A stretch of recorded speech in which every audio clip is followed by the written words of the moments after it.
गुरुजी, आज के इस अंक में हम बात करने जा रहे हैं एक ऐसे समस्या के बारे में जिसे कहते हैं कमर दर्द।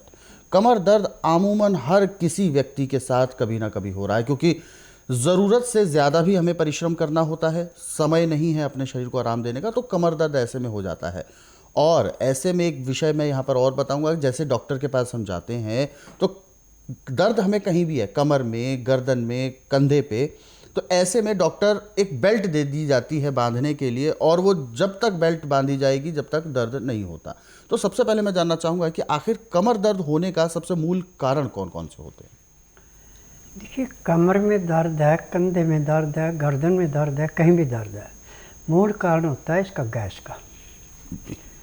जब कमर की जो हमारी रीढ़ की हड्डी है, इसके अंदर गैस रुक जाए तो जॉइंट खुल जाता है और वहाँ पे बहुत भयंकर दर्द होता है।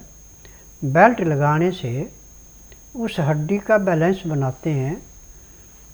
गैस जितनी देर तक वो बेल्ट बंधी है, गैस नहीं रुकेगी वहाँ, और जैसे बेल्ट खोलेंगे गैस फिर वहाँ पे रुक जाएगी, दर्द होता है। ये एक टेम्परेरी रिलीफ है। और मैंने ऐसे भी आपको एक बात कही है कि आज पूरे संसार के अंदर एलोपैथिक में सिर्फ बिजनेस है, किसी रोग की परमानेंट दवाई नहीं है। ये नशे की दवाइयाँ हैं। जितनी देर तक इसका नशा रहेगा आप सोचेंगे मैं ठीक हो गया, नशा टूटते रोग उससे ज़्यादा बढ़ता है।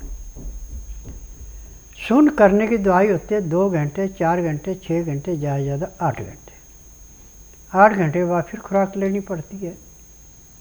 2 घंटे वाली 2 घंटे के बाद खुराक लेनी पड़ती है। परंतु जब तक जिएंगे तब तक वो खुराक खानी पड़ेगी, और दिन पर दिन बढ़ती है, और इसके साइड इफ़ेक्ट बहुत पड़ते हैं। परंतु मेरे स्वस्थ विचार में जिस दिन रोगी कमर दर्द वाला आता है, उसी दिन उसको जो तख्ते पे सोने की अनुमति होती है मेडिकल की तरफ से, मेरी तरफ से उसी दिन से गद्दे पे सोने की अनुमति मिलती है। क्योंकि मैंने जो दवाइयाँ बनाई हैं, खाने की, पीने की, मालिश करने के तेल हैं, कहीं भी किसी भी किस्म की गैस रुकी है उसको जैसे कीचड़ में रेता डाल कर उसको खुश्क कर देते हैं, अब वो खुश्क जगह पे आप आराम से चल फिर सकते हैं। ऐसे ही आपका कहीं भी दर्द है उसको गैस को निकाल देते हैं, वो दर्द ख़त्म हो जाता है। परंतु जिसकी रीढ़ की हड्डी का कोई पॉइंट खुल गया तो वहाँ पे तेल पूरा काम नहीं करता। वहाँ पे फिर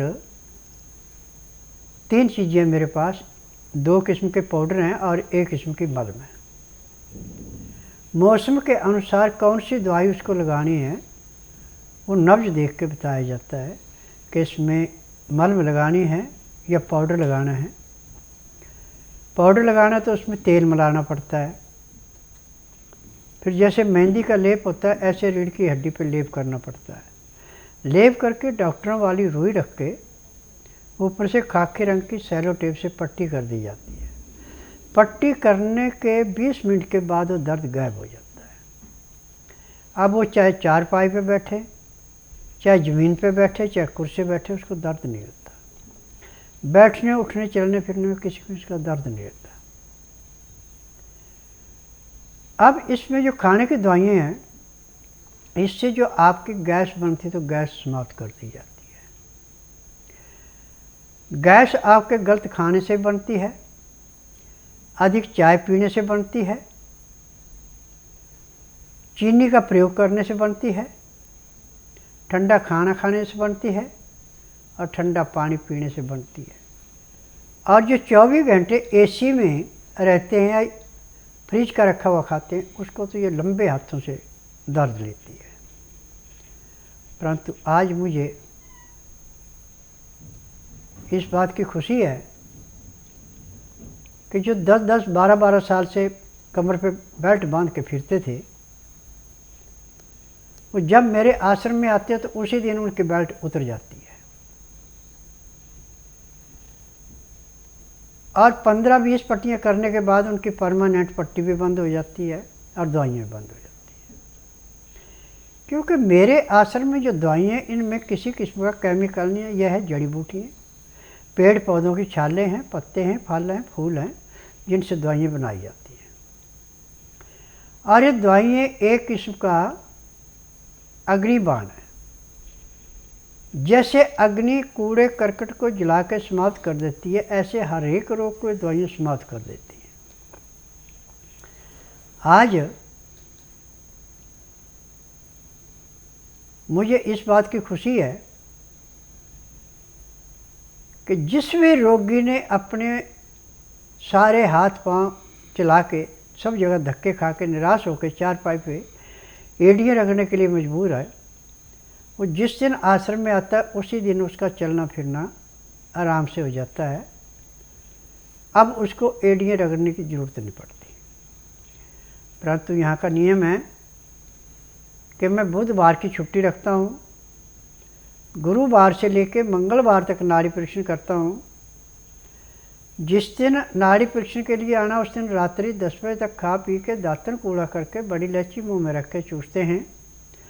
सुबह 9 से 10 के अंदर अपना नामकरण कराते, 10 से 12 में नाड़ी परीक्षण करता हूँ।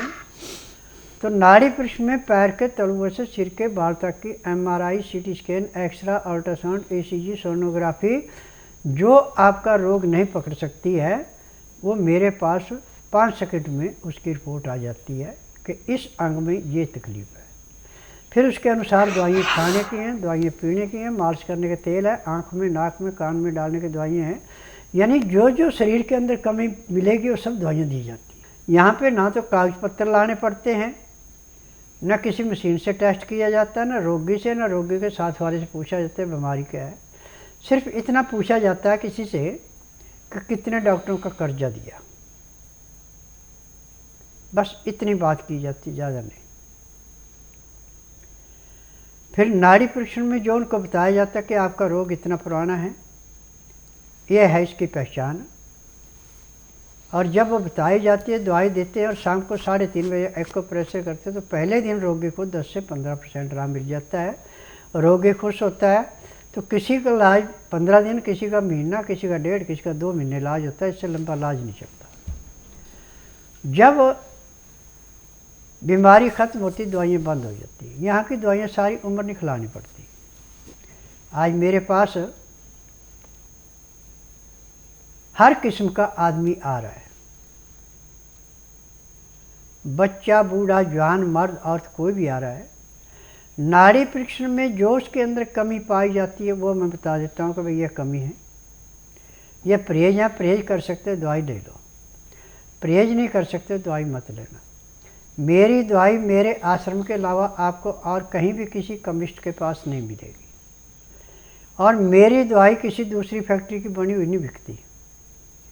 मेरी अपनी फार्मेसी है, उसी में दवाइयाँ बनती हैं। और दवाइयाँ हम हफ्ता 15 दिन से ज़्यादा की एक बार में तैयार नहीं करते। और केवल उसी रोगी को दवाई देते हैं जिसका नाड़ी परीक्षण होता है। बिना नाड़ी परीक्षण को कोई दवाई लेने आता है तो उसको दवाई नहीं दी जाती, क्योंकि मैं नाड़िया वैद्य हूँ। मुझे 10,000 जड़ी बूटियों की पहचान है जिनसे मैं उपचार करता हूँ। उसकी नब्ज के अनुसार जो उसको अंदर बीमारी मिलेगी वो दवाइयाँ दी जाती हैं। क्योंकि हमारा बात, पित्त, कफ, यदि तीनों बराबर, हमें बीमारी कोई नहीं है। तीनों में से कोई घटेगा कोई बढ़ेगा तो हमें बीमारी होगी। फिर उसके लिए आप एलोपैथिक में जाएंगे, उनको बताएंगे कि मेरी माँ को क्या बीमारी थी, बाप को क्या थी, भाई को, नाना को, नानी को, दादा को, दादी को, तो उसके अनुसार आपको दवाइयाँ देंगे।